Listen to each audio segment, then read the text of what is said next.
Λοιπόν, καλησπέρα σας. Σήμερα θα σας παρουσιάσω ένα ενδιαφέρον έντομο, τη μύγα του χορού, η οποία είναι γνωστή επιστημονικά ως έμπιστα σελάτα. Ανήκει στην οικογένεια Επίτετε και είναι γνωστή όχι μόνο για την εμφάνισή της, αλλά και για τις μοναδικές της συμπεριφορές. Το όνομα μου είναι Μπαρλαβά Βασιλική και η εργασία αυτή πραγματοποιήθηκε στο πλαίσιο του μαθήματος Διαδικτυακά περιβάλλοντα μάθησης στο 8ο εξάμηνο των σπουδών. Πάμε λοιπόν να δούμε αναλυτικότερα. Ας ξεκινήσουμε με την επιστημονική ταξινόμηση του είδους. Η έμπιστα σελάτα ανήκει στο βασίλειο των ζώων, στο φύλο των αρθροπόδων και στην κλάση των εντόμων. Ανήκει στην τάξη των δίπτερων, δηλαδή των εντόμων με δύο φτερά, όπως το λέει και η λέξη, και συγκεκριμένα στην οικογένεια Επίτετε.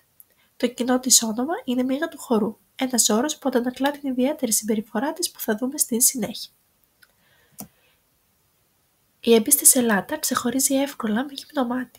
Το σώμα της έχει μήκος περίπου 9 έως 11 χιλιοστά, ενώ το άνοιγμα των φτερών της κυμαίνεται στο ίδιο περίπου εύρος 9,3 έως 11 χιλιοστά. Είναι καλυμμένη με μαύρες τρίχες, ενώ έχει χαρακτηριστικό μικρό κεφάλι, πολύ μεγάλα μάτια όπως άλλωστε βλέπουμε και στη φωτογραφία και μία μακριά μυτερή προβασκίδα. Τα πόδια της είναι ιδιαίτερα μακριά και έχουν εντυπωσιακό χρωματισμό, κόκκινο-κίτρινο με μαύρους μυρούς.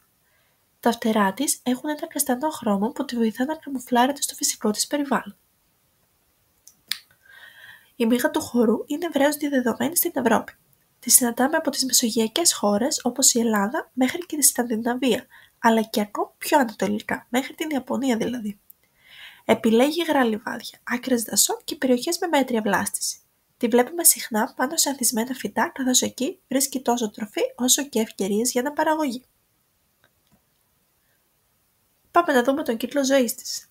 Ο κύκλος ζωής της ξεκινά με τα αυγά, τα οποία τοποθετούνται σε υγρό έδαφος, πλούσιο σε οργανική ύλη.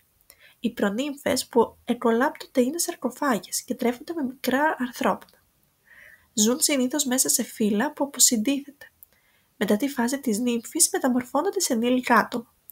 Τα ενήλικα είναι ενεργά κυρίως την άνοιξη και το καλοκαίρι από τον Απρίλιο μέχρι τον Αύγουστο.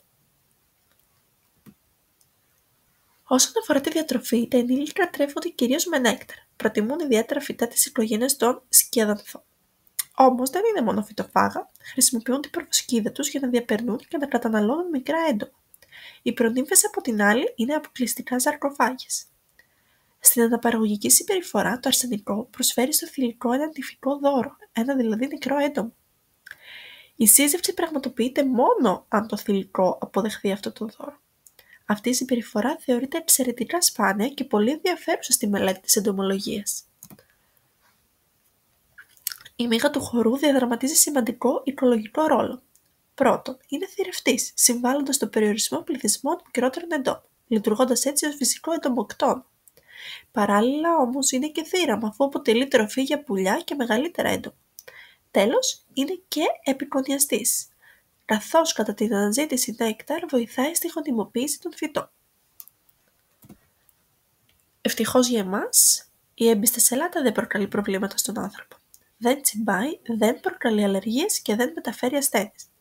Είναι ένα εντελώς ακίνδυνο έντομο που μπορούμε να παρατηρούμε με ενδιαφέρον χωρίς κανέναν απολύτως φόβο.